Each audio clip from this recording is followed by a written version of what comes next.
പ്രവാസികൾക്കായി കേരള സർക്കാർ നടപ്പാക്കുന്ന നോർക്ക ആരോഗ്യ അപകട ഇൻഷുറൻസിൽ അംഗമാകാനുള്ള സമയപരിധി ഒക്ടോബർ 31-ന് അവസാനിക്കും.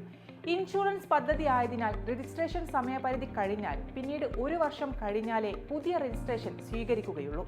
പ്രവാസി കേരളീയർക്ക് 5 ലക്ഷം രൂപയുടെ ആരോഗ്യ ഇൻഷുറൻസും 10 ലക്ഷം രൂപയുടെ അപകട ഇൻഷുറൻസ് പരിരക്ഷയും ഒരുക്കുന്നതാണ് നോർക്ക കെയർ. കേരളത്തിലെ 500-ലധികം ആശുപത്രികളടക്കം രാജ്യത്തെ 16,000-ഓളം ആശുപത്രികൾ വഴി പ്രവാസി കേരളീയർക്ക് പണരഹിത ചികിത്സ ഉറപ്പാക്കുന്നതാണ് പദ്ധതി. കേരളപ്പിറവി ദിനമായ നവംബർ 1 മുതൽ നോർക്ക കെയർ പരിരക്ഷ പ്രവാസി കേരളീയർക്ക് ലഭ്യമാകും.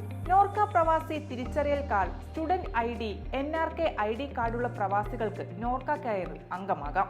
കഴിഞ്ഞ മാസം 22 മുതൽ ഈ മാസം 22 വരെയായിരുന്നു നോർക്ക കെയർ രജിസ്ട്രേഷനായി തീയതി നിശ്ചയിച്ചിരുന്നത്. എന്നാൽ പലർക്കും രജിസ്റ്റർ ചെയ്യാൻ കഴിയാത്തതിനെ തുടർന്ന് തീയതി ഈ മാസം 31-ലേക്ക് നീട്ടുകയായിരുന്നു. പലയിടത്തും പ്രവാസി സംഘങ്ങളുടെ നേതൃത്വത്തിൽ പ്രത്യേക രജിസ്ട്രേഷൻ ക്യാമ്പുകളും സംഘടിപ്പിച്ചിരുന്നു. ഇതുവരെ 1/2 ലക്ഷത്തിലേറെ പേർ രജിസ്റ്റർ ചെയ്തതായാണ് കണക്ക്. ഇവയിൽ ഏറെയും കുടുംബമായുള്ള രജിസ്ട്രേഷനാണ്. അംഗങ്ങളാകുന്നവർക്ക് നവംബർ 1 മുതൽ നോർക്ക കെയർ പദ്ധതി പരിരക്ഷ ലഭിക്കും. നോർക്ക കെയർ രജിസ്ട്രേഷന്റെ തീയതി നീട്ടുന്നത് സംബന്ധിച്ച് ഇതുവരെ നോർക്ക അറിയിപ്പൊന്നും പ്രസിദ്ധീകരിച്ചിട്ടില്ല.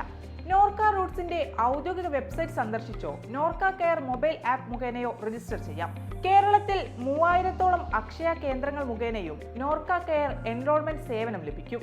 ഒരു കുടുംബത്തിന് 13,411 പ്രീമിയത്തിൽ 5 ലക്ഷം രൂപയുടെ ആരോഗ്യ ഇൻഷുറൻസും 10 ലക്ഷം രൂപയുടെ ഗ്രൂപ്പ് പേഴ്സണൽ അപകട ഇൻഷുറൻസ് പരിരക്ഷയും ഉറപ്പാക്കുന്നതാണ് നോർക്ക കെയർ പദ്ധതി.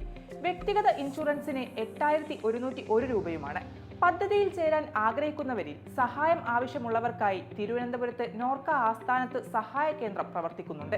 ഓൺലൈനായി വീഡിയോ കോൺഫറൻസിംഗ് സംവിധാനത്തിലൂടെ സഹായം ലഭ്യമാകും. വൈകിട്ട് 3 മുതൽ 3:45 വരെ ഈ സംവിധാനം പ്രവർത്തിക്കും.